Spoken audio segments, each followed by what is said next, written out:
Les entreprises se retrouvent face à une concurrence forte entre elles pour un même profil. Et lorsque l'on parle de profil dit pénurique, là, les salaires peuvent pour le coup se négocier ou s'envoler. Cyril Longuepée, bonjour. Bonjour. Vous êtes délégué régional Occitanie de l'APEC, l'Association pour l'emploi des cadres, et vous êtes avec nous aujourd'hui pour parler de la rémunération des cadres en France au niveau national. Je précise que les tendances dont nous allons parler sont issues du dernier baromètre de l'APEC qui porte sur 2024. Le salaire médian des cadres en 2024 reste à 54 000 € bruts par an en moyenne. Comment peut-on interpréter cette stagnation finalement? Alors, tout d'abord, effectivement, c'est une moyenne nationale médiane et ce n'est pas la réalité forcément dans toutes les régions.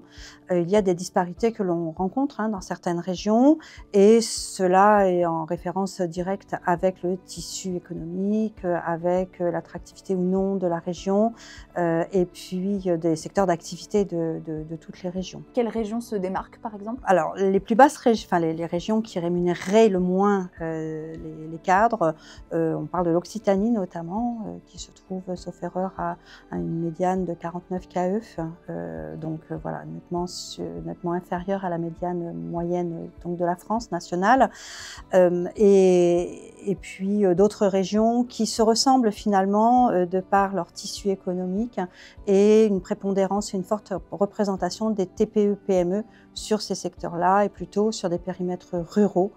Même si l'emploi des cadres est très concentré, je parle notamment sur l'Occitanie, sur des grosses agglomérations. On parle donc d'une stagnation de cette moyenne. Pourtant, la rémunération est un critère très important pour les candidats à des postes. Alors, comment faire? Oui, alors effectivement, c'est un des facteurs vraiment très important dans le choix d'un cadre ou bien de partir dans une autre entreprise ou bien d'aller justement de changer de région ou d'aller dans une région. Ça fait partie d'un des 3 premiers critères retenus par les cadres. Donc effectivement, les entreprises se retrouvent face à une concurrence forte entre elles pour un même profil. Et lorsque l'on parle de profil dit pénurique, là, les salaires peuvent pour le coup se négocier ou s'envoler. Mais on se retrouve face à une forte concurrence entre les entreprises et entre régions sur des secteurs voilà, où on a besoin de techniques, de technologies très fortes ou de compétences très aiguisées sur certains secteurs d'activité. Cette enquête 2024 de l'APEC indique que 61% des cadres estiment que leur pouvoir d'achat s'est dégradé depuis la crise du Covid-19. Oui, alors effectivement, après la crise donc après le Covid-19, on a remarqué alors une accélération malgré tout de l'emploi des cadres, une nette tendance effectivement au recrutement, une hausse forte au niveau national comme dans la plupart des régions. Mais pour autant, les rémunérations n'ont pas forcément suivi le coût de la vie, l'inflation, notamment sur cette dernière année. On a rencontré une inflation quand même forte et les rémunérations n'ont pas pour toutes, du moins, ou pour tous les salariés augmenté. On voit également que l'écart salarial entre un jeune cadre de moins de 30 ans et un cadre de plus de 55 ans peut atteindre 17 000 € par an. Est-ce que ça veut dire que la progression salariale est une question d'âge? Une question d'âge, non, on n'irait pas direct sur ce raccourci. Par contre, ce que l'on prend en considération, c'est notamment l'expérience. Lorsque l'on parle de personnes expérimentées, on est sur des profils qui ont 20 ans d'expérience.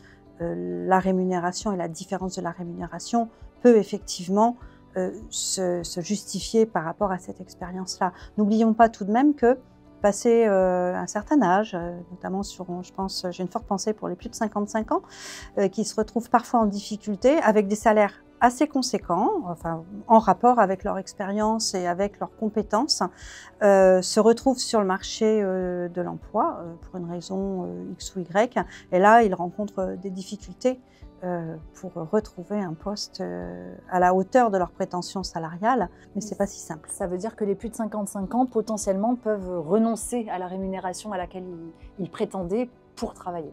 Oui, oui. Alors, j'ai envie de dire malheureusement parce que ils peuvent avoir l'impression de mettre au rabais les compétences qu'ils ont acquises. Mais pour autant, la loi de l'offre et la demande est quand même là, même si le rapport de force se trouvait plutôt du côté des candidats ces dernières années. Les seniors voilà, ont malgré tout des difficultés à reprendre un poste. Côté inégalité femmes-hommes, l'écart médian reste de 4 000 € par an. Seulement 10% des femmes cadres gagnent plus de 80 000 € contre 21% des hommes. Est-ce que ça bouge vraiment de ce côté-là? Il y a des améliorations. On sent effectivement une volonté, on sent des actions faites. Pour autant, les chiffres parlent d'eux-mêmes. Hein. On souhaiterait, alors, nous les femmes, que cette réduction, enfin cet écart soit moindre, au même titre du fait que compétence égale, salaire égal. Hein. Je veux dire, je pense qu'on est toutes et tous d'accord sur ce point-là. Mais par contre, effectivement, sur le papier, on se rend compte qu'il y a encore des inégalités et on doit tous s'affairer, c'est l'affaire de tous, pour pouvoir réduire encore ces écarts-là. Vous notez aussi que les cadres qui changent d'entreprise ont plus de chances d'avoir une augmentation. Ça veut dire que finalement, ils arrivent à un moment de leur vie où pour gagner plus, il faut changer d'entreprise? On remarque qu'un bon taux des salariés, malgré tout, ont une augmentation d'une année sur l'autre. Voilà, ça, on voit que... Mais pour autant, on le sait, en interne, on a rarement, sauf en cas de changement de poste, des augmentations de plus de 3% dans le cadre des augmentations individuelles, annuelles individuelles. Bon. Quand on change de poste, mais surtout d'entreprise, c'est le moment où on doit être en pleine négo. Quand je parle de la négo, c'est la négociation très forte de ses compétences par rapport au profil recherché. Donc, s'il y a un rebond à faire, effectivement, c'est lorsque l'on change d'entreprise. Pour autant, mon discours, c'est pas changer d'entreprise pour avoir un salaire qui va être multiplié. Mais on sait que si vraiment il y a un moment où on doit négocier vraiment son salaire, c'est lorsque l'on change d'entreprise parce que on est pour le coup vierge de toute histoire au préalable et seules les compétences, le savoir-être, la posture et le besoin de l'entreprise sont mis sur la table ce jour-là. Un mot peut-être sur les métiers, les secteurs qui payent le mieux? Ceux qui payent le mieux, on est sur des secteurs plutôt où les talents sont plutôt rares. Voilà, l'adéquation de l'offre et de la demande existe dans tous les domaines et particulièrement sur le domaine de l'équation salariale. Donc on est sur des domaines dans les finances, dans le domaine informatique, tout ce qui est à forte valeur ajoutée. Ces secteurs d'activité où on rencontre moins de compétences et beaucoup d'offres. Là, pour le coup, alors si vous changez de poste alors que vous êtes sur un métier pénurique de poste et d'entreprise, là, pour le coup, c'est le moment de négocier. Alors attention, parce qu'on a rencontré quand même un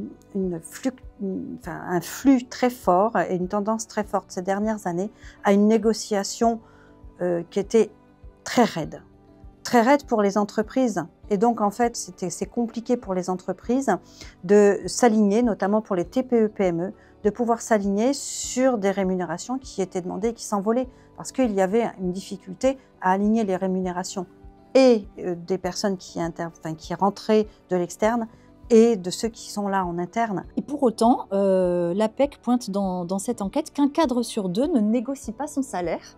Est-ce que la négociation du salaire reste un tabou, même à ce niveau de responsabilité? Ah, alors oui, ça, je pense qu'effectivement, on a matière à travailler mieux encore sur ce sujet. Alors typiquement, en plus, quand on est une femme, hein, voilà. Mais effectivement, sur ce sujet-là, le salarié ne va pas systématiquement au combat, et je mets des guillemets sur le combat, mais en disant, ben voilà, je voudrais une rémunération, et attend plutôt le fait en se disant, bon, j'espère avoir une rémunération, mais le sujet de la rémunération ne vient pas systématiquement. Sur les jeunes générations, on le voit arriver plus rapidement, pour le coup. Vous dire que les jeunes ont moins de tabous, de gêne avec la question de Oui, oui, clairement, clairement. Je pense que c'est et c'est très intéressant de les voir faire. Hein. Ils sont loyaux, ils sont besogneux, ils travaillent, ils sont investis, engagés. Mais en contrepartie, ils attendent une rémunération à la hauteur de ce qu'ils donnent. Et ils n'hésitent pas à la mettre dans la balance pour choisir l'entreprise. En plus, ils font partie d'un poste pénurique, et puis, ou bien, ça peut être un facteur de démotivation s'ils n'obtiennent pas la rémunération qu'ils souhaitent.